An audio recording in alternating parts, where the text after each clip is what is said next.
안녕하세요, 하연입니다. 이번 영상에서는 왕초보도 쉽게 따라할 수 있는 미나 화판 만드는 방법을 알려드리겠습니다. 영상을 시작하기 전 말씀드리자면 화판 만드는 방법은 사람마다 다 다를 수 있습니다. 이 영상이 정답이고 정석이라기보다는 이런 방법도 있구나 하고 참고 정도만 하시면 좋을 것 같아요. 저는 전통미술을 전공했고 제가 대학교에서 배운 방법을 그대로 알려드리는 것일 뿐이니 여러분들께 도움이 될 만한 정보가 있다면 얻어가시면 되겠습니다. 그러면 미나 화판을 만드는 방법부터 화판을 만들 때 들뜨거나 잘 붙여지지 않는 경우에 어떻게 해야 될지 대체하는 방법, 미나 화판이 꼭 필요할까? 라는 궁금증까지 영상을 통해 다뤘으니 영상 끝까지 시청해 주시길 바랍니다. 모든 재료는 화방을 가도 팔고 인터넷으로 검색해서 주문할 수 있습니다. 판넬은 그림 크기에 맞게끔 사이즈를 맞춰서 주문하시면 됩니다. 이미 옵션에 있는 사이즈가 없거나 크기가 큰 판넬은 주문 제작을 해주기도 합니다.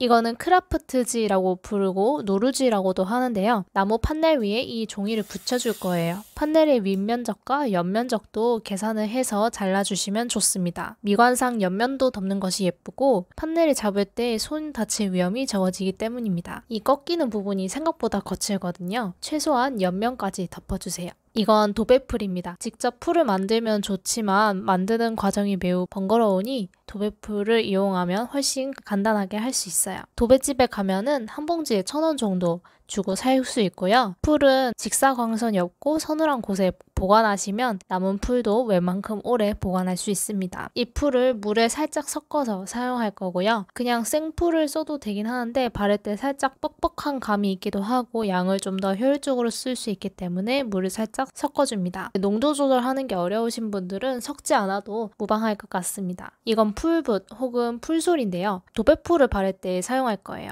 꼭 이런 형태가 아니더라도 일반 붓보다 훨씬 널찍한 붓이면 좋습니다. 이건 타솔입니다. 종이를 밀착시키거나 또 고정할 수 있게끔 두드릴 때 사용합니다. 모든 재료는 인터넷에 검색하시면 쉽게 구매할 수 있습니다. 하지만 찾기 어려우신 분들은 제가 댓글창에 링크를 걸어놨으니 참고 정도만 하시면 되겠습니다. 이제 본격적으로 화판 만드는 과정을 보여드릴게요. 첫 번째로 크라프트지에 풀을 바르기 위해 화판의 모서리가 어디인지 연필이나 펜으로 표시해둡니다. 그리고 표시한 부분이 있는 면 쪽에 풀을 발라줄게요. 종이는 수분을 먹으면 늘어나는 성질이 있는데요. 크라프트지도 마찬가지입니다. 풀을 먹으면 살짝 늘어나니 펴주면서 빈틈없이 모든 면적이 풀을 먹을 수 있게끔 해주세요. 두 번째, 풀이 발린 종이를 깐 상태로 판넬을 얹습니다. 단 이 방법은 판넬이 작고 가벼운 경우에 쉬우니 판넬이 크다면 종이를 들어서 붙여줄 수밖에 없습니다. 세 번째, 우글우글해지지 않게끔 타솔을 이용해 쓸어줘서 쫙 펴지게 만들어줍니다. 옆면도 붙여주고 귀퉁이는 접어서 깔끔하게 마감해줍니다.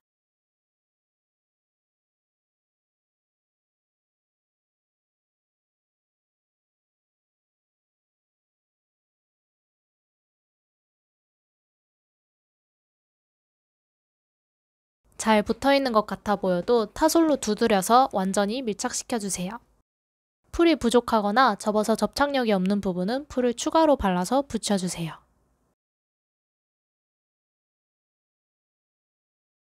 마감이 깔끔하게 되었다면 화판을 세워서 잘 말려줍니다.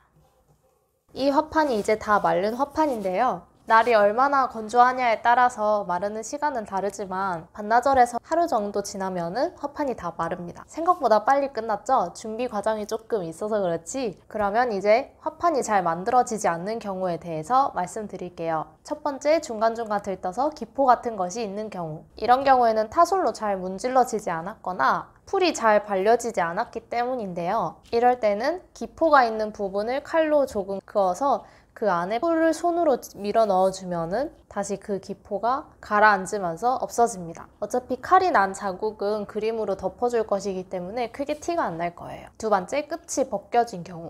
예를 들어서 이런 끝부분이 착 달라붙어 있지 않고 만약에 들떠 있다면 풀을 다시 붙여주면 됩니다. 이게 들떠 있으면은 이게 점점점 들려서 벗겨지는 부분이 넓어질 수도 있으니까 벗겨지는 부분이 조금이라도 있다면 붙여주는 것이 좋습니다. 그리고 세 번째, 주름이 생기는 경우. 만약에 화판을 붙일 때 이런 중간 부분에 주름이 생긴다면 타솔로 팡팡 쳐서 최대한 펴질 수 있게 해주세요. 그 상태로 젖어 있었다면 다 말랐을 때는 쫙 펴져서 그 자국이 잘 보이지 않을 거예요. 그리고 살짝 보인다고 해도 이 위에 그림을 덮을 것이기 때문에 괜찮습니다. 잘 티가 안 날 거예요. 네, 그러면은 조금 번거로울 수도 있는 이 작업을, 이 화판을 도대체 왜 만들어야 될까요? 대략 두 가지 이유 때문에 그렇습니다. 첫 번째는 그림을 예쁘게 보관하기 위함인데요. 그림은 종이가 낱장으로 한 장 있는 것보다 무언가 덧대어져서 있는 것이 훨씬 보기가 좋아요. 그런 것을 전문 용어로 표구 혹은 장황이라고 하는데요. 족자 형태도 있고 액자 형태도 있어요.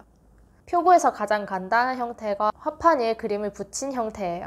화판이 있으면 이런 나무 뒤에다가 고리를 걸어서 벽에다 걸 수도 있고요. 아니면 이거 자체를 벽에 기대서 집안이나 어떤 벽면을 장식할 수도 있습니다. 만약에 화판을 만들 수 있는 환경이 아닌데 그림을 화판에다가 붙이고 싶으신 분들은 주변에 표구사가 있는지 한번 알아보시고 그곳에 방문하셔서 그림을 화판에다가 붙여서 보관을 하고 싶다라고 말씀하시면 표구하시는 분이 해주실 거예요. 표구사는 특히 전시용품이나 그림을 고급스럽게 장식하고 싶으신 분들은 표구사를 맡기는 게 훨씬 더 효과적입니다. 전문가의 손길은 다르거든요. 하지만 그만큼 비용이 약간 발생할 수 있고 그것이 좀 부담스럽거나 아니면 직접 손으로 만들어 보고 싶으신 분들에게 오늘 이 영상이 적합할 것 같습니다. 화판이 필요한 이유는 두 번째로 그림을 배접하고 붙일 때 필요한 건데요. 그림을 다 그리고 배접을 하는 것보다 먹선을 뜨고 배접을 한 뒤에 채색하고 완성까지 하면 훨씬 작업하기가 편해요. 그래서 배접을 하려면 붙일 판이 필요한데 생나무면에 붙이는 것보다 이렇게 크라프트지로 포장된 판을 이용하면 훨씬 더 좋아요. 그림이 작으면은 MD판을 이용하는 것도 방법인데 사이즈가 작으니까 큰 그림 작업을 할 때는 화판이 필수적입니다. 그래서 미나에서 화판이 필요한 이유는 첫 번째로 그림을 꾸미고 장식하기 위함이고 두 번째로는 배접을 해서 붙일 판이 필요하기 때문에 화판을 만들어야 합니다. 그럼 지금까지 미나 화판을 만드는 방법과 또 그것이 필요한 이유에 대해서 영상을 통해 다뤘는데요. 이 영상이 여러분께 도움이 되셨다면 구독과 좋아요 부탁드립니다. 그럼 지금까지 여러분의 미나를 응원하는 화윤이었습니다. 감사합니다. 안녕.